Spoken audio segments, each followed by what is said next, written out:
Hola, buenos días, mucho gusto. Soy Elizabeth Peniche, Head of Marketing en T-Systems México, y les doy la más cordial bienvenida a nuestro primer webinar de una serie de 6 que tendremos durante todo el año.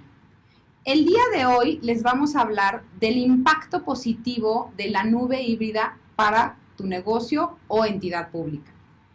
Al finalizar este webinar, ustedes van a poder conocer cómo su empresa o entidad pública se va a beneficiar o se beneficiaría con el uso de la nube híbrida.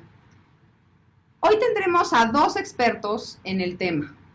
Primero hablará Jorge Gómez, que es el director de soluciones empresariales de IDC. Él nos va a platicar sobre las tendencias, la adopción de la nube híbrida, obviamente en los negocios o en las entidades públicas, y así como los beneficios y obstáculos que IDC encuentra en la industria con esta solución. Después, Daniel Malpica, el Head of Portfolio de T-Systems México, va a exponer un caso de estudio de nube híbrida para una entidad pública y obviamente los retos que conlleva un proyecto de tal magnitud. Al finalizar las intervenciones, va a haber un momento de preguntas y respuestas por parte de los asistentes y de parte de nosotros, y posteriormente, bueno, pues concluiremos el webinar. Dicho esto, empezamos. Jorge, bienvenido y te cedo la palabra. Muchas gracias. Gracias, Elizabeth. A continuación vamos a revisar cuáles son los beneficios, los desafíos y aquellos puntos que como organización debemos de cuidar en la implementación de una arquitectura de nube híbrida. Para ello es importante que hagamos un poco de historia para entender cuáles son las implicaciones, los cambios hacia nuestra organización en la implementación de una arquitectura de nube híbrida. Haciendo un poco de historia, nos remontamos a 1960 con la llegada de los mainframes, en donde toda la arquitectura del centro de datos estaba centralizada, concentrada en un único punto. Había poca gente con acceso a estos equipos de cómputo, unos pocos iluminados con títulos de matemáticas y física que podían explotar estos equipos. Posteriormente nos vamos a los años 80. El centro de datos, si bien sigue existiendo como punto central, ahora más gente tiene acceso a los equipos de cómputo a través de los equipos de escritorio. Empiezan a surgir las arquitecturas cliente-servidor, pero sobre todo estas arquitecturas cada vez más difundidas a través de la organización se empiezan a conectar entre sí. Tenemos ya el concepto de LANs y después con la llegada del Internet el concepto de WLAN. Esto de alguna manera implica cambios en cómo se accede a la información y cómo controlamos los temas de seguridad, control y sobre todo los procesos de cómputo que ahora están distribuidos en los diferentes escritorios de la organización. Finalmente llegamos al año 2000 y surgen 4 tecnologías torales que sostienen este fenómeno de la transformación digital. Son la movilidad, las redes sociales, la analítica y el cómputo en la nube. Vamos a entender un poquito cuáles son las implicaciones de estas tecnologías. Como les mencionaba, son 4 tecnologías que están impactando no únicamente lo que sucede en nuestra arquitectura y en nuestro centro de datos, sino que están afectando la vida cotidiana de cada uno de nosotros. Vamos a hablar primero de la tecnología móvil. En nuestro país, en 2017, se vendía un smartphone por segundo. Esto implica altos niveles de adopción, pero sobre todo refleja los cambios de patrones de consumo y de enlace que tiene el consumidor o el ciudadano con su cliente o con el gobierno. Realmente ya no se puede entender la manera en que interactuamos, por ejemplo, con un banco, si no es a través de una aplicación móvil. Sin embargo, el reto para las organizaciones es mantener vivos, si bien estos nuevos puntos de contacto y enganche con el cliente, como es una aplicación móvil, con los puntos de contacto tradicionales, como es una sucursal, que siguen y seguirán existiendo. Recordemos que uno de los grandes impulsores de este cambio tecnológico son los cambios demográficos. Tenemos ahora ya de 3 a 4 generaciones conviviendo en el mismo mercado, cada uno con patrones de consumo diferentes y preferencias diferentes. Esto implica un verdadero desafío para las organizaciones, ya que tienen que tener todo el sustento tecnológico para tener habilitados estos diferentes canales de interacción con los clientes o con los ciudadanos. Por otro lado, la tecnología del Big Data y la analítica en nuestro país creció 3 veces en 2017 en intenciones de inversión. Esto quiere decir que 300% más compañías están dispuestas a invertir en este tipo de tecnología para explotar, por un lado, esta explosión, valga la redundancia, en términos de generación de datos que nos dan los smartphones y las redes sociales y obtener valor de los mismos. Por otro lado, el tema de redes sociales en nuestro país está muy arraigado, inclusive por encima de la media latinoamericana y mundial. 83% de las personas que utilizan Internet en nuestro país lo utiliza para redes sociales. Y esto se ha convertido en un canal de comunicación bidireccional para las organizaciones y ha llevado inclusive a diluir esta frontera entre lo que es atención al cliente, servicio postventa, preventa, prospectos, y ha generado un nuevo desafío en cómo podemos engancharnos con nuestros clientes utilizando este mecanismo que está tan difundido. Es importante considerar que tenemos que tener una estrategia que considere redes sociales. 72% de los que utilizan redes sociales esperan en 1 hora respuesta a una pregunta que hagan en este mecanismo. Y 76% considera su obligación castigar a la marca que en redes sociales le dé una mala experiencia. Tenemos ya como organización que tener un mecanismo que nos permita afrontar los desafíos de tener un diálogo con los consumidores, con nuestros prospectos o con los ciudadanos que utilizan redes sociales. Y finalmente, cómputo en la nube, del cual vamos a hablar un poquito más ampliamente a continuación, pero que consideramos quizás la tecnología que más peso tiene en este fenómeno de la transformación digital. Es una tecnología que de alguna manera democratizó el acceso a los diferentes jugadores económicos y sociales a recursos tecnológicos que antes no podían acceder, precisamente porque carecían del capital para invertir en estos activos tecnológicos.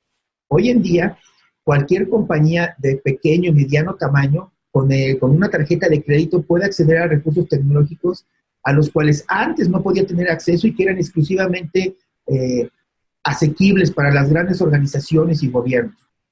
Asimismo, tiene una arista de innovación el cómputo en la nube, en el sentido de que grupos de personas que tienen una idea pueden acceder a la tecnología para aplicarla sin grandes inversiones de capital y sin grandes tiempos de espera para hacer un despliegue tecnológico tradicional. Entonces, por ello consideramos que el cómputo en la nube, en cualquiera de sus 3 sabores, ha permitido impactar, por un lado, el acceso a la tecnología y por otro, la velocidad de innovación de las organizaciones. Pero hablemos un poco de cómo está el tema de la adopción del cómputo en la nube en nuestro país. En nuestro país, 43% de las organizaciones ya están utilizando cómputo en la nube, ya sea en cualquiera de sus 3 modalidades, ya sea el cómputo privado, es decir, que ellos construyan una nube o que tengan las capacidades de nube construidas con sus propios activos tecnológicos, cómputo en la nube pública, es decir, que adquieran estos recursos tecnológicos como si fuera un servicio, como contratamos la televisión por cable o la luz. Y finalmente un modelo híbrido, que es la estrategia que están siguiendo grandes cantidades de organizaciones, que es precisamente tener por un lado los recursos tecnológicos tradicionales, por otro lado un cómputo en la nube privado y apoyándonos de cómputo en la nube pública. Esta mezcla de diferentes arquitecturas realmente nos lleva a tener la flexibilidad que requerimos y sobre todo a afrontar los desafíos tecnológicos de algunas aplicaciones que quizás no estén listas para llevarse un cómputo en la nube pública. Entonces encontramos que en nuestro país 43% de las organizaciones utilizan nube en cualquiera de estas 3 modalidades. 18% tiene planes para implementar cómputo en la nube en este año. 19% está en proceso de evaluación de estas diferentes tecnologías y un 23% no tiene interés o de plano no sabe, no identifica cuáles son los valores, cuál es el valor, que puede entregar esta tecnología a su organización. Ahora bien, tradicionalmente pensamos en el tema de cómputo en la nube y durante mucho tiempo los proveedores de estas tecnologías y arquitecturas pues estuvieron empujando como uno de los principales beneficios el costo. Es decir, hay una eficiencia en costos en la adopción de cómputo en la nube y esto es cierto. Nosotros corrimos un estudio el año pasado y encontramos que preguntando cuáles son los grupos dentro de su organización que mayores beneficios van a obtener de las iniciativas de cómputo en la nube, en cualquiera de sus 3 sabores, lo que sería privado, público o híbrido, encontramos que efectivamente sí, 54% contestó que el área de tecnologías de información es la que mayormente va a disfrutar los beneficios de cómputo en la nube. Sin embargo, y eso es muy importante, el segundo grupo que más importancia y peso tenía era el área de ventas y marketing, 51%, un poquito por detrás del área de tecnologías de información. Esto quiere decir que estas arquitecturas de cómputo en la nube se están pensando precisamente no únicamente para quedarse en el área de operaciones tradicional de tecnologías de información, sino para utilizarse en aplicativos y en cargas de trabajo que impactan directamente ya en los ingresos de la organización, como pueden ser los grupos de ventas y de marketing. Ante este fenómeno, ¿cómo se visualiza el crecimiento del cómputo en la nube en nuestro país? Bueno, tenemos aquí ante ustedes una proyección de 2016 a 2021 de cómo irá creciendo el cómputo en la nube. El cloud público es el que presenta la tasa más acelerada de adopción. El mercado está creciendo a tasas de por arriba de los 31, 32%. Para 2019 y 2018 esperamos crecimientos cercanos al 34, 33%. Para 2021 se irá madurando este crecimiento, pero todavía en tasas por arriba del 31%, siendo un mercado de 1.8 billones de dólares. Le sigue el cómputo privado, también con tasas de doble dígito de crecimiento, quizás una tercera parte en cuanto al tamaño de la nube pública, pero hay que entender que el cómputo privado básicamente es esta estrategia que siguen las grandes organizaciones, sector financiero, sector público, en donde se construyen sus propias capacidades de nube. Y finalmente tenemos el cloud híbrido, que es esta parte que se ve en la gráfica en color rosa, que tiene tasas de crecimiento por arriba del 30%. Y bien, es importante considerar que IDC considera la parte rosa que ven en la gráfica, el que corresponde al cloud híbrido, como los componentes, el software, el hardware y los servicios que me habilitan transportar una carga de trabajo, un workload, entre una nube privada y una nube pública. Es decir, IDC mide el cloud híbrido como todos los componentes que me permiten habilitar cargas de trabajo tanto en nube privada como en nube pública e inclusive en el cómputo tradicional on-premise. Entonces, es importante tener eso en mente al estar evaluando el tamaño de los mercados. Ahora bien, estamos viendo un crecimiento acelerado en la adopción del cómputo en la nube. De 2018 a 2021, tenemos de su lado derecho o izquierdo, perdón, una gráfica en donde vemos en porcentajes cómo se distribuye el presupuesto de tecnologías de información. Es decir, de cada $100, ¿cuántos dólares usted dedica a los diferentes mecanismos de cómputo en la nube o cómputo tradicional? En 2018 estamos esperando que 63.9% del presupuesto todavía se dedique al cómputo tradicional, es decir, al centro de datos propio, y un 10% al cloud privado on-premise, es decir, a este cloud privado que yo construyo dentro de mi centro de datos propio y que administro con mi personal. Después tenemos el TI tradicional off-premise, es decir, el hosting, el famoso mercado de colocation, o los servicios tradicionales de outsourcing fuera de mi centro de datos, que van a tener un porcentaje de 12%. Finalmente, el cloud público off-premise, el que conocemos de los Amazon, el que conocemos de Azure, que tiene un 3.9%, y el cloud privado on-premise, 9.2%. El cloud privado off-premise, entendiendo como estas capacidades de nube privada, pero que están fuera de mi centro de datos, tradicionalmente con un service provider.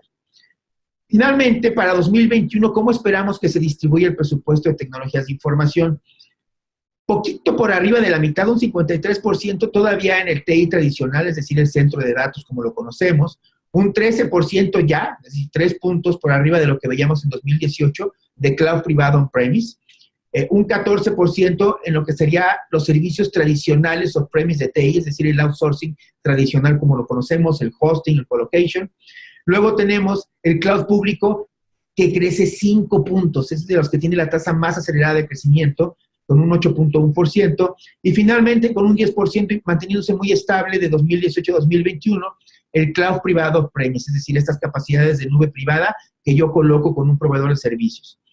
Ahora bien, ¿cuáles son los principales beneficios de cómputo en la nube en nuestro país que se están percibiendo cuando se aplican este tipo de arquitecturas?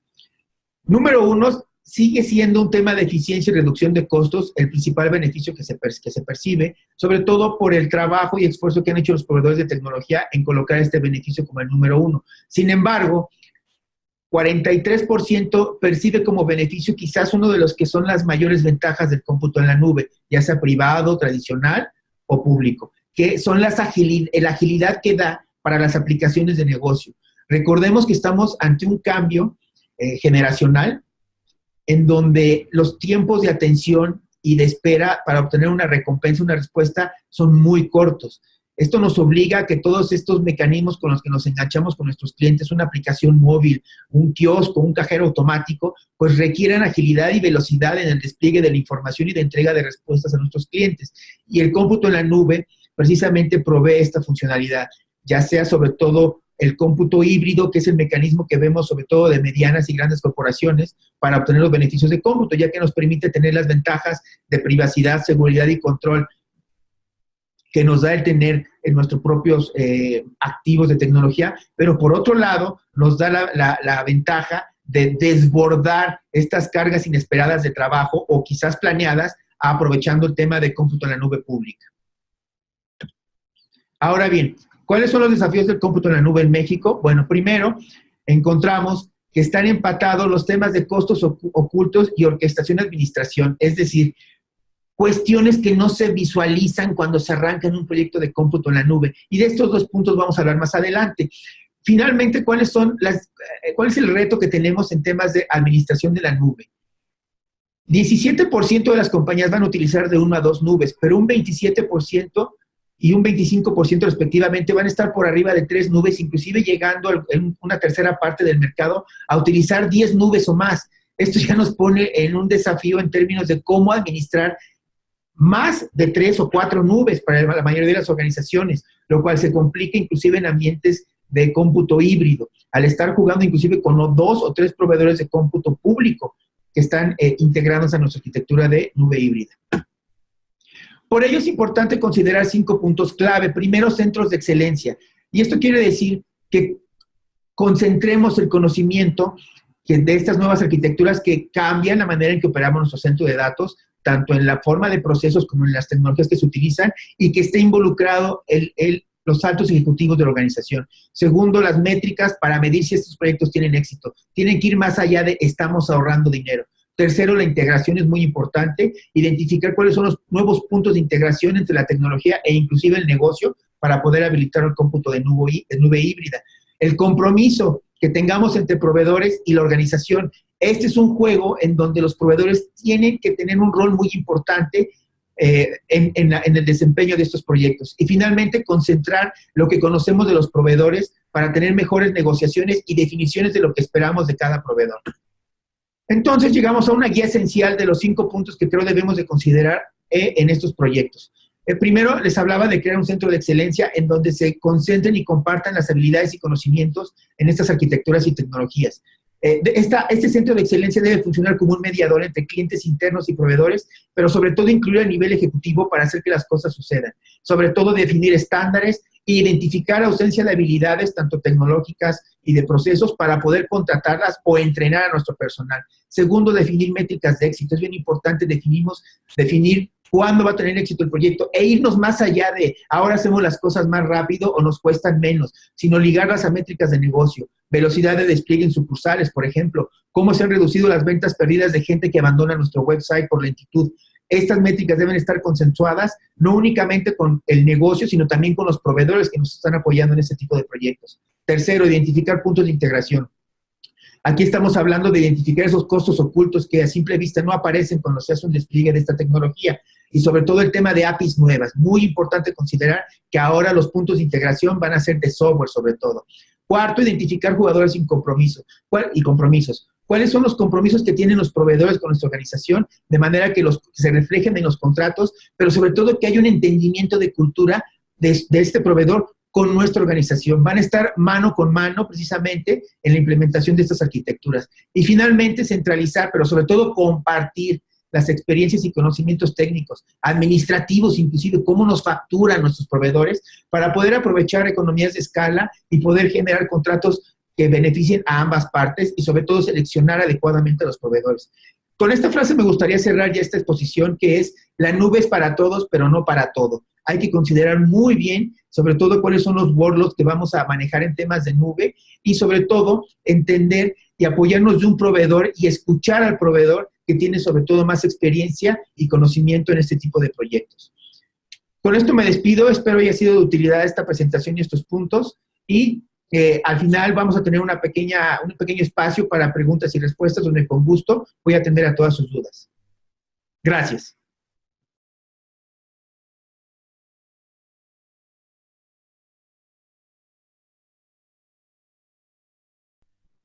Buenos días, amigos. Soy Daniel Malpica, soy el responsable del portafolio Antisystems México y el tema del que les voy a hablar el día de hoy es el beneficios de la nube híbrida.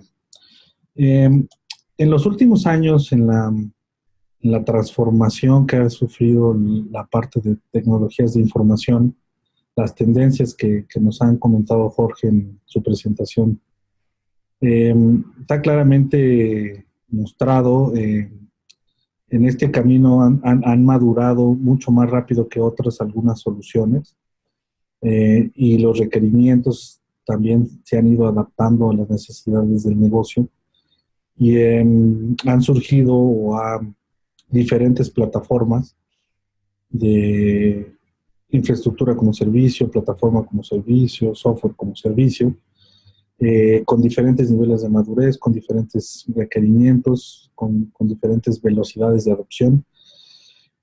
Esto nos ha puesto a los responsables de TI de las empresas en un predicamento de qué parte adoptar, y también de cómo tener los beneficios de estos productos de forma inmediata en el negocio, que den impacto directo al negocio, pero a la vez todavía estar en un proceso de transformación de algunos otros componentes que pueden ser más confidenciales, más críticos o que no son tan fáciles de transformar. En este sentido, el concepto de nube híbrida ha venido adoptándose cada día más en el mercado global y específicamente en el mercado mexicano. Hoy en día hay empresas que tienen soluciones de CRM, soluciones de colaboración o soluciones de portales web o de portales comerciales en Internet a través de soluciones SaaS, pero su ERP lo tienen en una solución on-premise con un buen nivel de madurez de consolidación y virtualización, o ya lo tienen en una nube privada con soluciones más avanzadas. Entonces empiezan a tener el requerimiento de administrar y de consolidar estos componentes de una forma estandarizada, de una forma segura. Y bueno, como suele suceder en los temas de TI, muchas veces primero se adoptan y después se van definiendo la forma en la que se consolida o se opera este tipo de soluciones. Y hoy en día podemos ver que el 60% de los responsables de TI de las empresas pues ya están o ya tienen este tipo de soluciones o están en proceso de contratación o están en proceso de selección del proveedor que les dará estos servicios. Como lo comenta IDC, o de acuerdo a lo que presenta IDC, la forma en la que lo referencia, estamos hablando de la transformación entre la plataforma 2.0 y la plataforma 3.0 que nos acaba de platicar Jorge. En esta 2.5, o que le llaman 2.5, es tener un pie en medio en la segunda plataforma y un pie ya en la tercera, y cómo convivir con estos elementos. Otro punto importante es diferenciar lo que son los servicios, o lo que es el multicloud, a lo que viene siendo el hybrid cloud o la nube híbrida. El multicloud es precisamente tener servicios de varios proveedores y aprovecharlos y utilizarlos en un entorno en donde puedo maximizar los beneficios a través de seleccionar el mejor momento de tener el servicio en cada proveedor. Y la nube híbrida es mezclar componentes que sean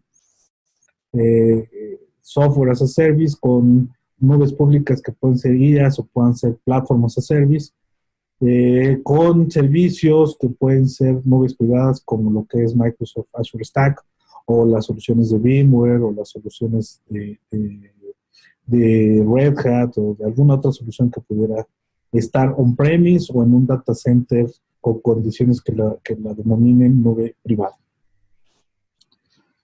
En realidad, tenemos muchos beneficios de esta nube, de este elemento de tener la nube híbrida o de esta tendencia de tener la nube híbrida en las empresas, porque primero nos acerca más a la parte de transformación digital,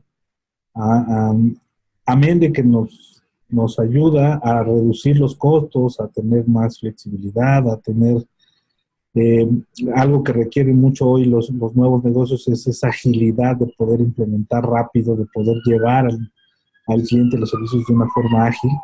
Y entonces estos temas de nube híbrida, bueno, nos permiten esa agilidad, esa flexibilidad, esa elasticidad que hoy requieren, pero también requieren tener una definición de estrategia, no tener una estrategia definida más bien. Sí es importante que dentro de este manejo de las nubes, como empresa, primero hagamos una definición estratégica apegada a lo que el negocio necesita, de dónde deberíamos de tener cómo debemos de llegar a la nube, ¿no? En términos generales, tanto de infraestructura como plataforma como software. El otro tema que también es innegable es la tendencia, ¿no? Ya también lo comentó Jorge, y bueno, aquí podemos ver algunas de las situaciones que hoy tenemos del tráfico que hay en la nube. La cantidad de tráfico que existe es cada vez más y más y más. Y entonces esto ya es una tendencia inevitable y bueno, pues hoy estamos hablando de cómo sobrevivir en este proceso de transformación en el inter de este proceso.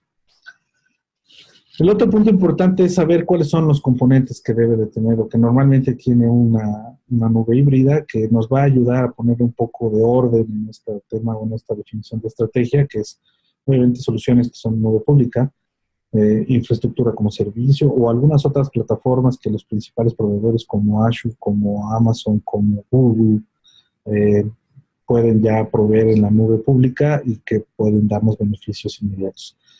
El tema de seguridad se vuelve un elemento crítico, fundamental, que más en el tema híbrido hay que tener mucho cuidado. Por eso es importante la definición de estrategia, porque hay que cuidar mucho el tema de seguridad y los componentes y la forma en la que debe de ser definida la seguridad en la nube híbrida.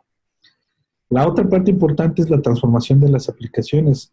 Hoy en día también hay un gran mito en el mercado en el que dicen que a la hora de llevar una aplicación a la nube automáticamente vamos a ahorrar, y eso no es así. Si la aplicación y el proceso de negocio no se adapta a un modelo de nube, en realidad no hay un ahorro directo de costos, sobre todo porque ya vienen normalmente de ambientes bastante optimizados, de virtualización, de muchos elementos. Entonces los ahorros se dan cuando la aplicación realmente se transforma a trabajar en la nube, ¿no? Eso es un gran tema que en alguna otra ocasión nos gustaría platicarles, pues la transformación de aplicaciones desde el punto de vista de T-Systems. El otro componente importante es la nube privada, que ya platicamos en los slides anteriores, que pueden ser ambientes virtuales on-premise o nubes privadas especializadas, pero que ya normalmente, por como se ve en este momento, ya están bastante optimizadas. El otro componente son el software as a service, que es lo que ha realmente detonado el tema de las nubes híbridas, aquellos productos que ya tienen soluciones mucho más desarrolladas para CRMs, colaboración, inclusive algunos RPs. Ese tipo de soluciones que han evolucionado mucho más rápido, que han nacido y han evolucionado mucho más rápido en la nube, pues son las que han realmente revolucionado este tema de la nube híbrida. Todo esto con los servicios complementarios adicionales, enlaces de comunicación, etcétera, que se requieren para tener un servicio completo. El punto medular de una nube híbrida y donde está el riesgo importante que hay que cuidar es en tener un orquestador o tener una forma de consolidar la administración de estos o la gestión de estos componentes, porque si no se va a volver mucho más compleja la gestión. Hay algunos portales de servicio o de orquestación que permiten gestionar todos estos elementos, no solo operativamente, sino administrativamente, la parte de facturación, de utilización que se vuelve fundamental de seleccionar los elementos correctos dentro de la nube híbrida para que realmente podamos tener el beneficio tanto tecnológico como de costos, que realmente es el gran driver de la transformación hacia la nube. Por otra parte, de T-Systems tenemos un portafolio de soluciones, pues para cada una de las necesidades podemos trabajar con los principales proveedores de nube pública, como es Azure, como es Amazon, como es Google. Tenemos nubes públicas propietarias de T-Systems, pero en Europa que podemos trabajar con ellas. Tenemos nubes privadas, que es una de nuestras grandes especializaciones. Nubes privadas le llamamos institutos de misión crítica, que son diseñadas para correr aplicaciones de misión crítica como SAP. Todo esto entrelazado con los servicios administrados o Managed IT Services clásico, y inclusive puede ser orquestado por un portal o un portal de soluciones automatizadas y orquestadas. Todo esto está dentro del portafolio de T-Systems y, por supuesto, ponemos a su disposición cualquier duda que tengan acerca de este portafolio. Podemos entrar en el detalle que ustedes lo requieran. Bueno, por último, me gustaría recalcarles los beneficios que hoy tiene la adopción de la nube híbrida, y en el que creo claramente que es el camino a seguir dentro de la parte del mundo empresarial en México, o en el mundo y en México en específico, es tener modelos bajo demanda, tener elasticidad, tener otros servicios. Por supuesto, lo que más nos pide la organización, que es constante, la parte de ahorros, mejorar nuestros servicios, tener mejor continuidad operativa, poder tener acceso a mejores tecnologías, que al ser parte de la nube, pues también nos permite que sean a un costo mucho más accesible, reducir los tiempos de aprovisionamiento, de entrega, simplificar la operación, y tener acceso también a diferentes proveedores de tecnología que nos permitan beneficiarnos de lo que van desarrollando con sus mejores prácticas. Y bueno, todo esto, al ser un tema de nube, pues también busca que sea un poco más abierto, que sea más compatible, que sea integrable, ¿no? La mayoría de las soluciones que podemos ver en la nube pues cumplen con estas características y, bueno, nos permiten, por ende, poder decidir entre las opciones, y que los cambios entre estas cada vez sean más sencillos y ágiles. Por mi parte es todo lo relacionado a este tema. El siguiente paso de la presentación, vamos a pasar a la sesión de preguntas y respuestas, que va a ser moderada por Elizabeth, nuestra gerente de marketing, y estaremos Jorge y su servidor Daniel aquí para contestar sus preguntas.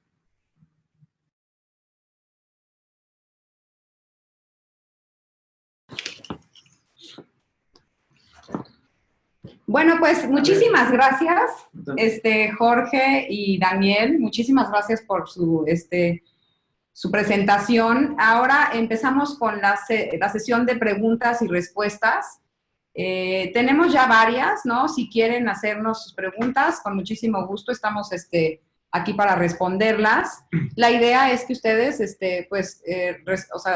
si tienen alguna duda en especial ya muy detallada, nosotros las atendemos ya con más detalle posteriormente, pero la idea es que si tienen alguna duda general, nos las hagan saber para que nosotros, asimismo aquí las respondamos, ¿no? Tenemos ya una pregunta que nos hizo alguien anónimo, ¿no? Que cuál es la fuente de información acerca de los porcentajes de la nube.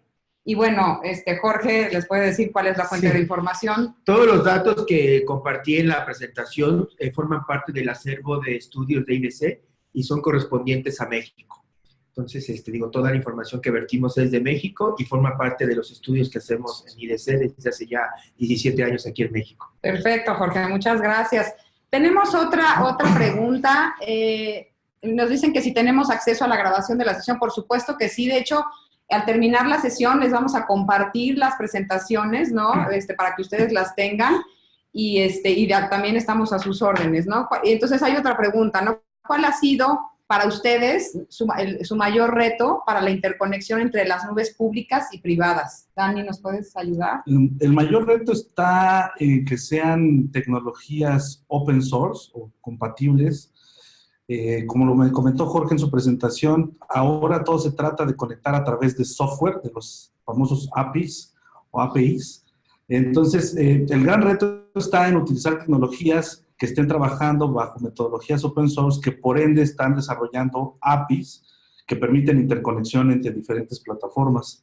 Por eso es fundamental que al decidir qué tecnología utilizamos para nuestros centros de datos on-premise, nuestras renovaciones tecnológicas, consideremos como uno de los valores principales, uno de los factores principales de decisión. Perfecto, Dani, muchas gracias. Hay otra pregunta. Dice, T-Systems tiene un esquema de partners para el interior de la República. Tenemos presencia en varias ciudades, no en todo el país de forma directa, pero sí tenemos socios de negocios con los que podemos atender en algunas otras localidades. Si tienen algún requerimiento en particular, con mucho gusto podemos ponernos en contacto con ustedes y entenderlo y ver si es una opción que nosotros podamos darles algún servicio. Excelente.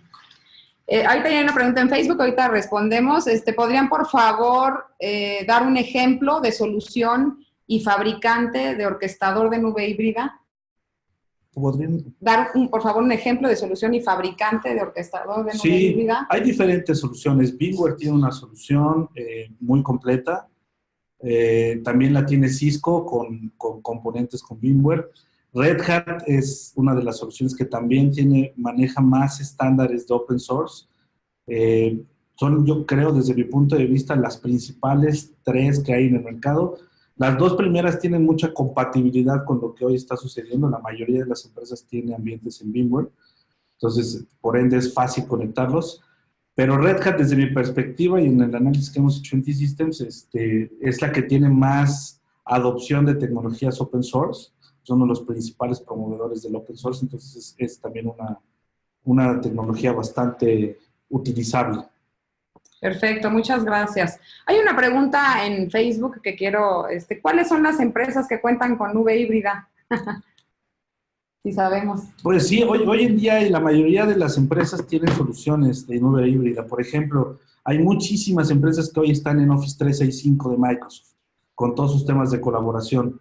Eso ya estamos hablando de una nube híbrida, cuando ya tienen una solución on-premise y su correo electrónico lo están consultando con Microsoft en Office 365. Digo, nombres, pues hay muchas. Yo creo que el 80% hoy de las empresas Enterprise está utilizando ese tipo de soluciones. Excelente, gracias, Dan.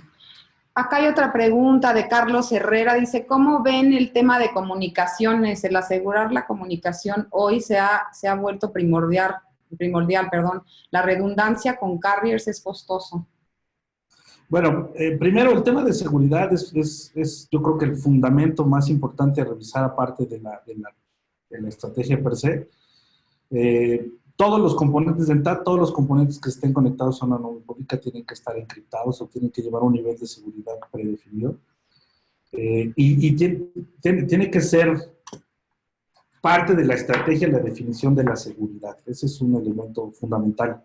Las grandes fugas de información que hemos visto en la nube pública en los últimos años es debido a malas configuraciones en el tema de seguridad, básicamente. Hoy los principales proveedores tienen suficientes herramientas de seguridad para garantizar que esto no suceda. Ahora, perdón, en el tema de comunicación, la redundancia. Ahora también el otro punto importante es que los enlaces de Internet, los enlaces físicos han bajado de precio y los enlaces de Internet se han vuelto más confiables. Entonces ya la parte de VPN se vuelve como una alternativa real de solución para comunicar temas críticos, ¿no? Con diferentes proveedores, con diferentes formas de llegar, pero ya se puede tener mucho más alternativas con esta otra tendencia que hay en el mercado del software define everything, que todo se virtualiza hasta las telecomunicaciones. Eso nos permite tener diferentes medios que nos ayuden a garantizar una mejor disponibilidad. Excelente, Dani. Hay otra pregunta que me salté, perdón. Dices, en términos de seguridad para aplicaciones en la nube, ¿qué tipo de herramientas, o sea, ponen SaaS, servicios, etcétera, que T-Systems México utiliza para crear confiabilidad a los clientes del sector público? Bueno, primero es entender exactamente el requerimiento. Si va a conectarse desde una nube pública a través de Internet un usuario final requiere un tipo de seguridad específico, puede ser con tokens, puede ser... Hay diferentes soluciones ahí en el mercado, inclusive algunas provistas por los mismos fabricantes, por las mismas nubes públicas. Si el esquema es tener una nube pública conectada a mi data center y que hacer que mis aplicaciones se puedan comunicar de forma segura, entonces ahí se requieren otro tipo de soluciones, como las de Akamai, como las de Radware. Son soluciones que aseguran el medio, ¿no? Permiten que el medio, ya aparte de venir encriptado, tenga ciertas protecciones contra denegación de servicio y algunos otros elementos específicos. Entonces, es entender bien cómo va a funcionar la aplicación, el proceso de negocio, si va a ser detrás de una aplicación en un celular y va a ejecutar un proceso desde ahí, o si va a ser accedido a través de una computadora o de una página web o desde un centro de datos específico, de una oficina de usuarios. Entendiendo ese esquema es cómo se puede proponer una solución la más adecuada. Perfecto, gracias, Dani. Hay una pregunta para Jorge. ¿Cuál es el principal desafío que enfrentan hoy en día las organizaciones que adoptan una arquitectura de nube híbrida, Jorge? Mire, lo que hemos encontrado en los diferentes estudios es que una constante es la falta de habilidades dentro del equipo de TI. Este es un modo completamente diferente de hacer las cosas. Hay que reentrenar al personal y se hace importante que se apoyen de un proveedor y que escuchen a los proveedores que ya han vivido este proceso, ¿no? Como todo cambio de hacer las cosas, hay grupos que se sienten amenazados, porque esa es la palabra, estamos hablando de un tema completamente diferente, pero aquí es importante que se integren con el proveedor y haya un reentrenamiento, vamos a decirlo así, en términos de cómo operar ahora el área de TI. Definitivamente, ese es el principal desafío que vemos, la falta de habilidades y el desafío es cómo obtenerlas, ¿no? Claro, perfecto. Muchas gracias, Jorge. José Antonio Gutiérrez pregunta, dentro de las soluciones que complementan la nube híbrida, ¿manejan Analytics, BI, etcétera? Sí, por supuesto. Y pueden ser manejadas on-premise o pueden ser manejadas como soluciones que ya los proveedores de nube pública tienen para compartir. Esa es la gran ventaja de las nubes híbridas. Podemos tener acceso a las tecnologías de Big Data o de Analytics, por ejemplo, de Amazon o de Azure, sin necesidad de hacer grandes inversiones y pagar bajo demanda, ¿no? Y la otra es que se pueden instalar on-premise. También depende mucho de la criticidad de la información que vayamos a manejar. Perfecto, gracias, Dani. Gustavo González pregunta, ¿actualmente ustedes ya cuentan con una solución de nube híbrida o la hacen dependiendo del requerimiento del cliente? Hoy en día sí tenemos una nube híbrida, pero está muy enfocada a los requerimientos particulares de los clientes que están alojados ahí. En este universo, como está hoy en día, se tiene que definir basado en los requerimientos de cada empresa. No puede haber una definición estándar de nube híbrida que todo el mundo pueda adoptar. Tiene que particularizarse a los procesos de negocio que la empresa tiene. Perfecto, gracias, Daniel. Una pregunta en Facebook. Dice, ¿cuánto espacio es el que podemos guardar en la nube y qué tipos de archivos son los que podemos tener? No sé si quedó clara no entendimos la pregunta. Bueno, la nube al ser un tema on demand, o bajo demanda, pues tú puedes almacenar en la nube lo que contrates o lo que quieras utilizar y estés dispuesto a pagar. Hay diferentes soluciones, hay soluciones que nos permiten más para usuario final, para almacenar, respaldar la información, etcétera. Y bueno, pues ahí hay diferentes soluciones ya empaquetadas o pagar bajo demanda lo que tú necesites y eso es lo que te van a cobrar mes por mes. Ok, perfecto. Hay otra pregunta de Gustavo Torres. Dice, si por algún motivo no convenció el uso de nube, ¿qué pasa con todo lo que ya se migró, los costos y riesgos que tendrían?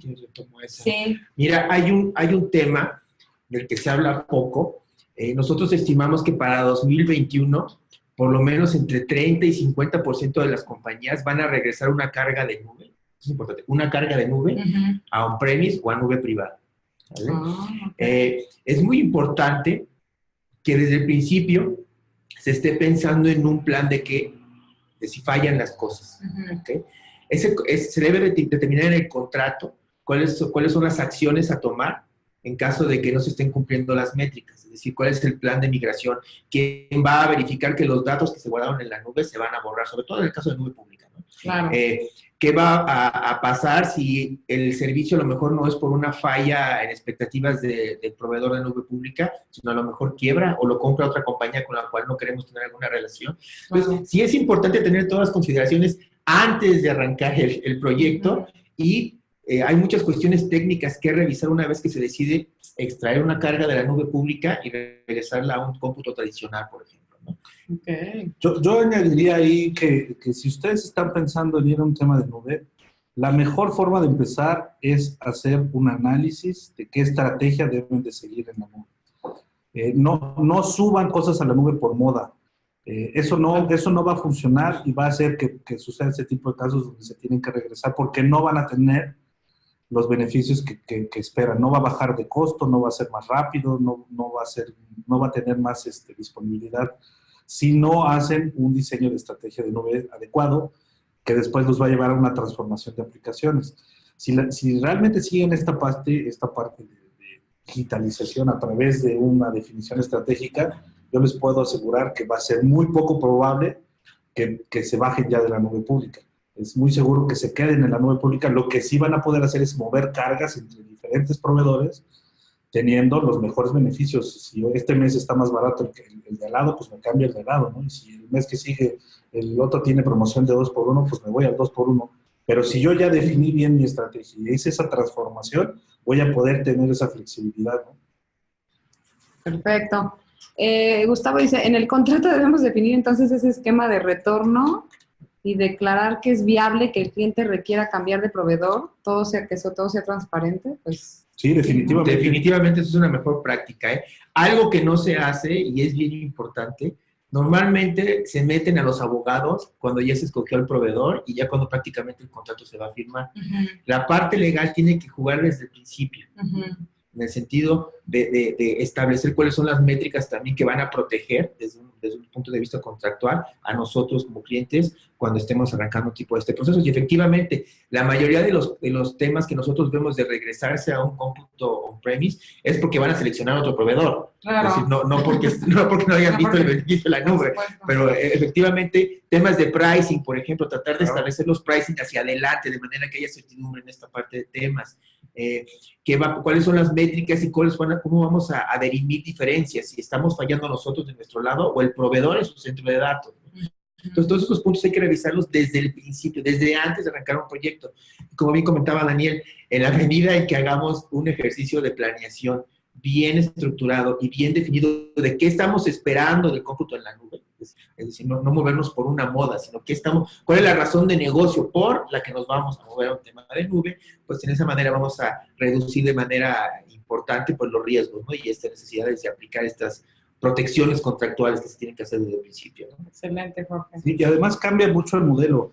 O sea, estamos acostumbrados en la parte de servicios y contratos de outsourcing a firmar contratos de largo tiempo con precios ya preestablecidos y en realidad ahora es pago por consumo y las nubes públicas van cambiando sus precios, normalmente van bajando, van sacando mejor tecnología. Entonces, los contratos de ahora tienen que ser mucho más flexibles y adaptables a este tipo de soluciones. Excelente, Dani, muchas gracias. Y una última pregunta, Mario Luis nos pregunta, ¿existe algún marco de referencia, metodología, en el cual basarnos para definir la arquitectura de infraestructura híbrida u otra, considerando las necesidades de negocio? ¿Cuál podrían recomendarnos? Sí, hay varias metodologías. De entrada yo les diría que deberían de utilizar arquitectura empresarial para esa definición, porque la parte de arquitectura empresarial también va muy enfocada a los procesos de negocio y eso es lo que realmente debe de guiar la estrategia de tecnología. La otra, hay diferentes metodologías que las principales empresas consultoras del mundo tienen para llevar a nuestros clientes hacia la nube. Nosotros como T-Systems tenemos nuestra propia metodología y podemos ponernos a sus órdenes para darles esa consultoría, si así lo requieren, pero hay otras empresas como lo es Accenture, Deloitte, KPMG, etcétera. Todos ellos tienen metodologías desarrolladas para este proceso, ¿no? Perfecto, Dani, muchas gracias. Híjole, hay otra pregunta y ya tenemos poquito tiempo, pero con mucho gusto la vamos a a responder alguien anónimo. ¿Ofrece T-Systems México algún tipo de cursos, certificaciones, consultoría de los servicios de nube híbrida al público en general, estudiantes, especialistas o solo organizaciones legalmente establecidas?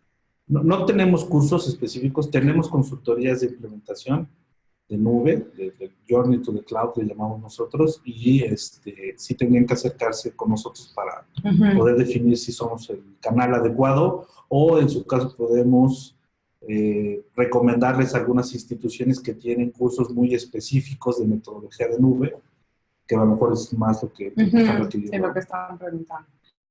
Pues muchísimas gracias, Jorge, Daniel, por su tiempo. Muchas gracias a todos los que están conectados. Para nosotros ha sido un placer poder brindarles y explicarles un poco todos estos retos a los que nos estamos enfrentando con esta transformación digital. Y les agradecemos mucho. T-Systems es una empresa alemana con talento mexicano. Es el primero de los 6 webinars que tendremos durante el año. Y con mucho gusto, en unos minutos, les enviaremos todo el contenido del webinar y nos vemos el próximo mes para el próximo webinar. Muchísimas gracias. Que tengan un buen día. Gracias. Gracias. Buen día.